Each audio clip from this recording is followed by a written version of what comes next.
quickly having a look at the mark scheme here. What we're aiming for is this top box, a comprehensive description with all 3 scientific points explained thoroughly. C is identified as a carboxylic acid containing 4 carbon atoms linked to the peak in the mass spectrum at 43. The explanation makes use of all the evidence, including the secondary carbocation, in justifying the correct structure of C. So the way this is marked is you look up from the bottom. Is this true? Is level 1 true? If it's true, yep, okay, great. Is level 2 true? Yep, level 2 is true as well. Is level 3 true? Yep, level 2 is true. You go for the highest one that you can award. So if I said no, it's not true for level 3, I would have to award a level 2.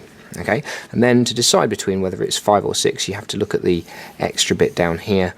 And if that bit's true, you go for the higher one. If that's false, you go to the lower one. That's my understanding of roughly how they are going to mark these. So if we have a look over on the other side, these are what if we're looking for the word comprehensive description and all the evidence, this is all the evidence. So this is our checklist of things that we should have talked about if we're going for that 6 marks.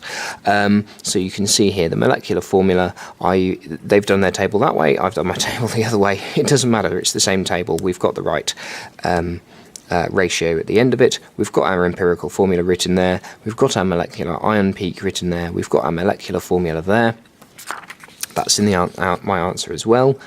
Infrared spectrum, I've got that as the OH. Peak there, I've got that. I've specifically written that it's a carboxylic acid. You'll notice that you could have written any number in between these two. And they're not interested in the other bits of the IR spectrum with the CO peaks.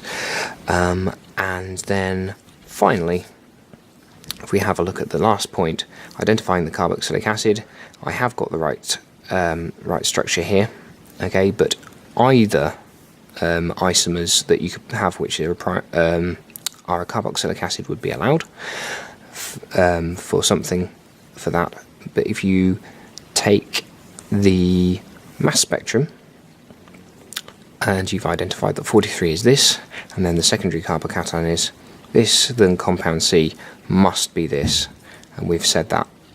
So we've got all of those points there, and therefore I'm going to award myself 6 marks.